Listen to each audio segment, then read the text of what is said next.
आज मैं चौधरी भजनलाल जी को भी स्मृत करता हूँ, उनको याद करता हूँ।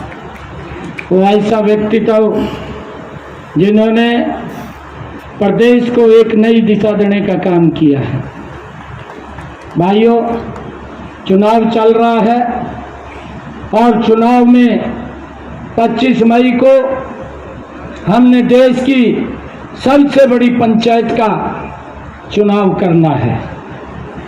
भाइयों, ये चुनाव कोई गांव का चुनाव नहीं है, ये चुनाव कोई वार्ड का भी चुनाव नहीं है।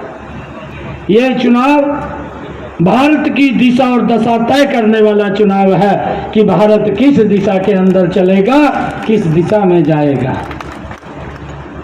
अभी चौधरी कुलदीप बिश्नोई जी बोल रहे थे, कांग्रेस को कैसे वोट दें, कैसे वोट दें। ये आजकल झूठ का सहारा लेकर के वोट लेने का काम करते हैं। भाइयों, ये झूठ बोल करके देश के लोगों को बरगड़ा करके वोट लेने का काम करते हैं। इनके किसी व्यक्ति ने राहुल साहब को लिख करके दे दिया और उसने मंच पर खड़ा होकर के बोल दिया, कहने लगा, कहा वोट दो, एक झटके के अंदर गरीबी को समाप्त कर देंगे। कौन सा दिन का चिराग ले रहा भैया, तो जिससे एक झटके में गरीबी को समाप्त कर देगा। गरीबी के प्रति मजबूत लड़ाई अगर 10 वर्षों में किसी ने लड़ी है तो ये भारत माँ का लाल नरेंद्र मोदी है, जिसने गरीब के चेहरे के ऊपर मुस्कान लाने का काम किया है। भाइयों, ये बोलते हैं कि वोट दें। अरे कैसे वोट दें? आपकी सरकार के अंदर हम देखते थे, हमारा वो नौजवान भाई, हमारा बेटा भाई जो बॉर्डर के ऊपर हमारी रक्षा के लिए खड़ा रहता था, अरे उसके ऊपर पत्थरबाजी होती थी। कैसे वोट आपको दें? ये नरेंद्र मोदी जी के इन 10 वर्षों के अंदर ये मजबूत भारत मिला है, ये सुरक्षित भारत मिला है। अरे नरेंद्र मोदी जी जब सेना के जवानों के बीच में जाते हैं और जाकर के बोलते हैं कि अगर एक गोली आती है 100 गोली चला दीजिए, कोई पूछने वाला नहीं है।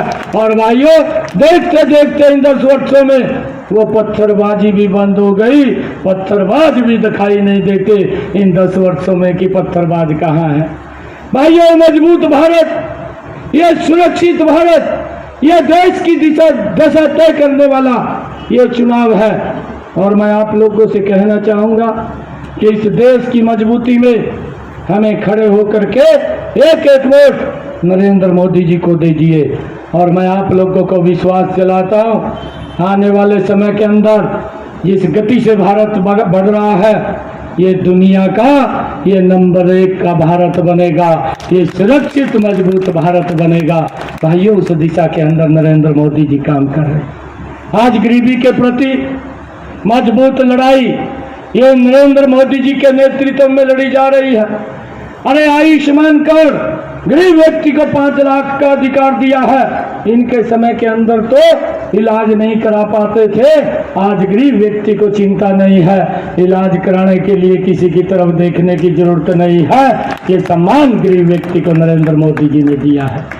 और भाइयों, ये बोलते हैं एक झटके में गरीबी को समाप्त कर देंगे, परंतु इन्होंने अपने परिवार की तरफ नहीं देखा। इनकी दादी ने कहा था 1970 के दशक में गरीबी हटाएंगे, परंतु गरीबी नहीं हटी।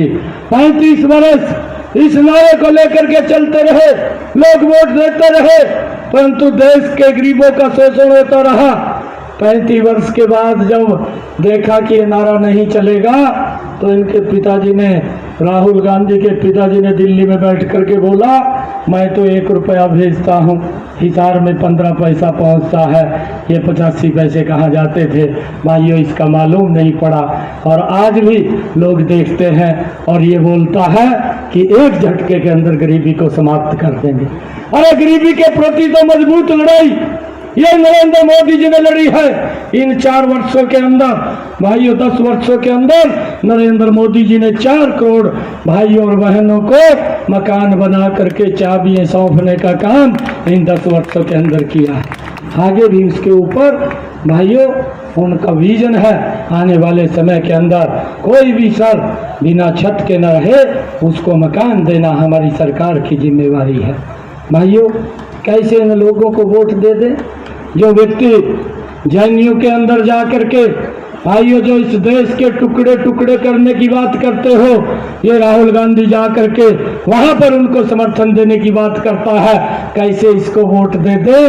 भाइयों जो सीए सिटीजनशिप अमेंडमेंट बिल जब लोकसभा के अंदर आता है, जो हमारे पाकिस्तान के अंदर, अफगानिस्तान के अंदर, बांग्लादेश के अंदर जिनको धर्म के आधार के ऊपर प्रताड़ित किया गया, ऐसे लोग जो वहां पर अपना धर्म को नहीं बदला और उन्होंने वहां से निकल करके भारत आने की सोच ली, और जो भारत के अंदर आ गए, ऐसे लोगों को सम्मान देने के लिए ये कानून बनाया।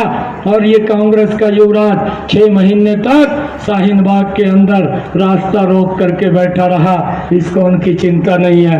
कैसे भाइयों इनको वोट दे दे, कैसे वोट दे दे? इनकी सरकार केरल के अंदर है, अभी आप लोगों ने देखा है भाइयों उनके सचिवालय के सामने वहां गौ माता को किस प्रकार से काटा गया है। ये कैसे वोट के हकदार हैं भाइयों, इस बात को हमने सोचना है।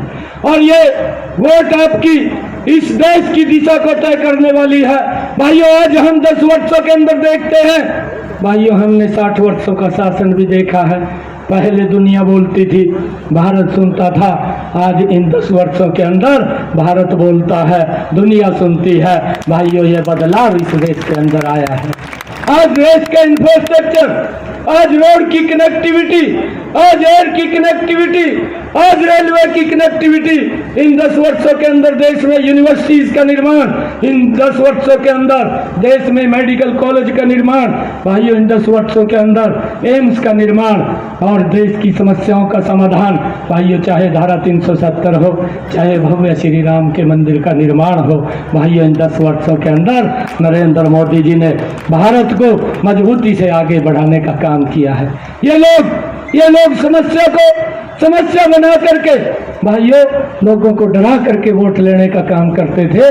नरेंद्र मोदी जी भाइयों समस्या का समाधान करके देश को विकास की गति में आगे बढ़ा करके लोगों से वोट लेने का काम करता है।